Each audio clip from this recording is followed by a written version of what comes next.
Tips mga kasata pips kung anong gagawin kapag kabibiyahe kayo international or kung first time nyo palang bumiyahe international mga kasata pips. Tara, let's go! What's up sa inyo mga kasureta pips? Welcome back muli sa ating channel. This is Gerard once again from Team Sureta. Medyo matagal-tagal tayo hindi nakapag-upload ng ating vlog mga kasureta pips. Pasensya na, medyo busy-busyhan lang. Busy-busyhan.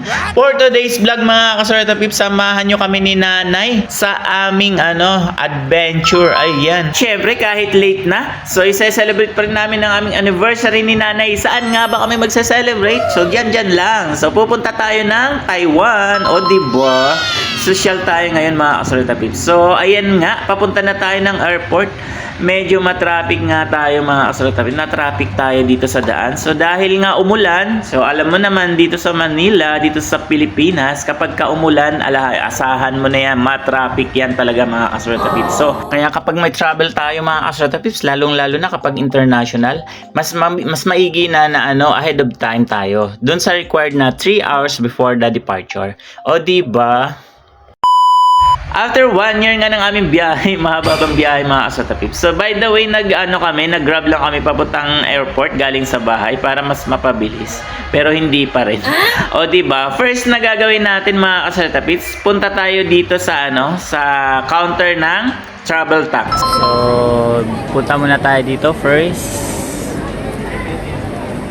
First thing na gagawin natin mga ka-shorta pips, lalong-lalo na kapag international yung ating travel, so inyong travel. So magbabayad tayo ng tax, travel tax, may tax po talaga yan, required po. So punta lang kayo sa kanilang desk, magbayad lang tayo doon, hahanapin yung inyong passport lang ang papakita. By the way, bawal po talagang mag-pala dyan, mag-video, sinita tayo dyan.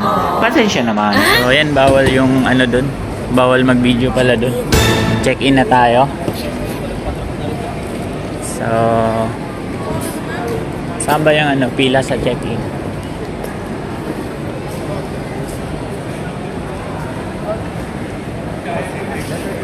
So, yan.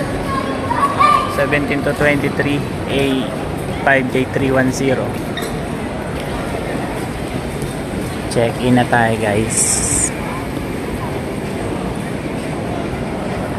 So, 17 to 23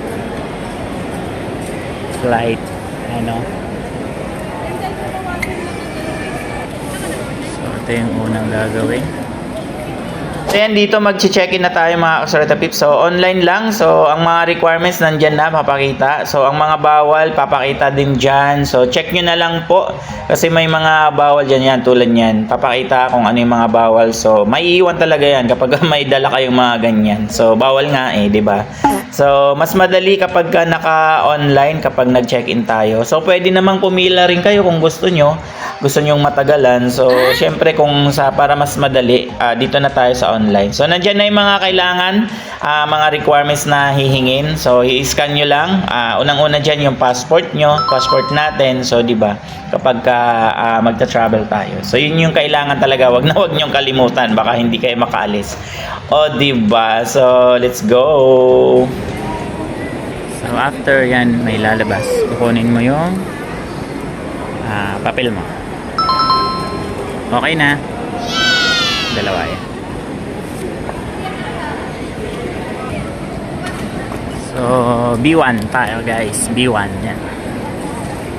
Next na gagawin natin mga kasureta pips, baggage tayo, check-in. So self lang naman tayo, hand carry lang kasi light pa lang naman yung mga dala natin, wala pa tayong mga pinamili. O di ba, papunta pa lang. So by the way, pipila tayo dun sa kung saang airline tayo, baka kung saan tayo pipila. Paalala lang, o di ba? So kasabay pa natin diyan mga kasureta pips yung mga bibiyahin ng may laro sa SEA Games. O di ba? Yan naka-jacket pa sila. Ang ganda ng jacket nila. Baka naman, o di ba?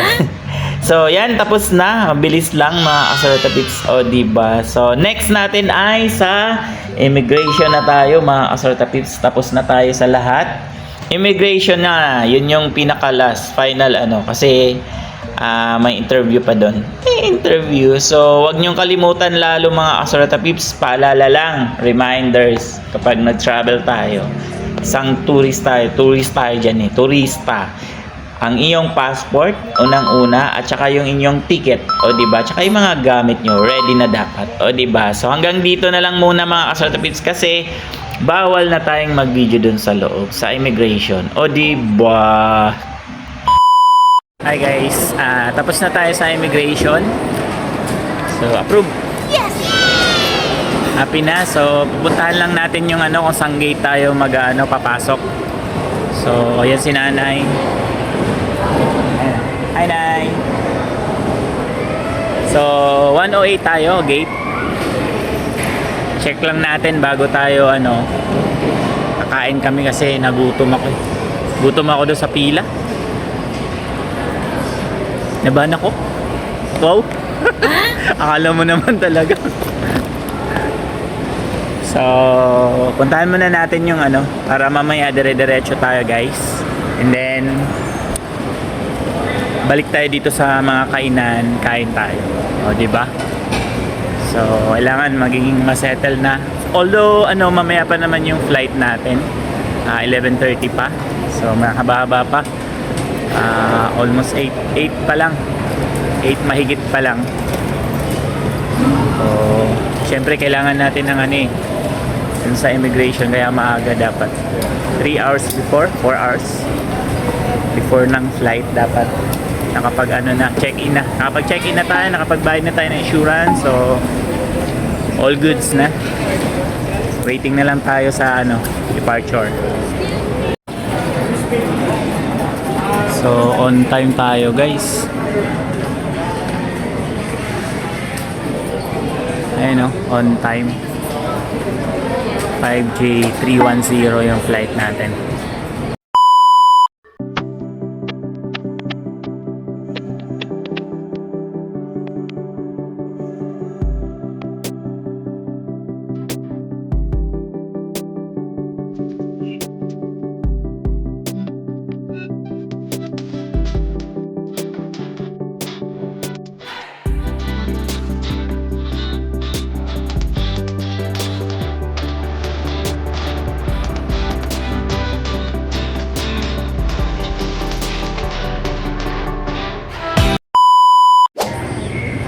So, meron namang bilihan dito sa loob ng airport. Ayan, tulad niyan. Ayan mga souvenir. Pagkain. Gusto nyong pag nagutom, pwedeng kumain. Ito yung waiting area. So, may mga ganito. Silog. Pwede. Pwede tayo magsilog. Ayan So, mahilig kasi kami ni nanay sa ganyan. So yun mga Kasorta Pips, recap lang tayo. Pag-usapan natin lahat ng mga detalye, mga ginawa natin before yung schedule ng flight natin. So unang ginawa natin is yung nag-book muna tayo ng flight. So syempre yung may prepared na tayo na schedule kung ilang days tayo doon sa bansa na pupuntahan natin. So napili namin yung Taiwan. Yun yung una nating ginawa. And then make sure bago kayo mag-book ng flight, check nyo muna yung inyong passport, baka hindi updated. O diba? Baka next month paso na yan. Sayang naman. O diba? Next na i-book naman natin mga Kasorta Pips is yung hotel naman, accommodation. So mag-prepare na tayo, mag-reserve na tayo ng hotel na pag-i-stayhan natin doon kung ilang araw tayo. Yun. And then next nun is mag-fill up na tayo ng tuwak dun sa pagka nag-a-arrive tayo dun sa Taiwan. So may na yan, may instruction na yan kung paano mag-fill up, may sundan nyo lang. And then next naman i-fill up natin yung eGov PH. Kasi kapag kaalis tayo ng bansa, required na po yun. Yun yung mga bagong patakaran ngayon. So next step na ginawa natin mga Kasorta Pips dun sa schedule na ng flight natin is pagdating sa airport, magbayad tayo dun sa travel tax. So required yun mga Kasorta Pips. Next na inayos namin is yung travel insurance. Optional naman yan, pwedeng kumuha, pwedeng hindi. Kami ni nanay kumuha kami para kampante kami dun sa travel namin. Kung may maging issue man, at least insured tayo mga Kasorta Pips. Pwede nyo nang isabay yung insurance sa pagkuha ng ticket or pwede nyo hiwalay through online. Next step na ginawa natin is check-in na mga Kasorta Pips. So make sure lang na nakapagbayad na tayo ng travel tax kasi hahanapin nila yon. So after nyan, once okay na, next nun is yung last, yung sa immigration na. Sa immigration naman, dapat maging magalang tayo sa pagsagot sa mga officer. And then, dapat dala natin yung mga requirements na kailangan na hahanapin kapag once na tinanong sa atin ng mga officer. And then, once na natapos na, pati dun sa immigration, so ayan na, pasok na tayo. Waiting na lang on boarding time. O, diba? So, yan mga Kasorta Pips, kung napapanood nyo yung video na to, baka eto na yung chance para magpunta kayo, magpasyal kayo ng Taiwan habang visa-free pa siya until July 31, 2026 this year. O, diba? And take note, hanggang 14 days of stay po siya pwede mga Kasorta Pips. O, diba?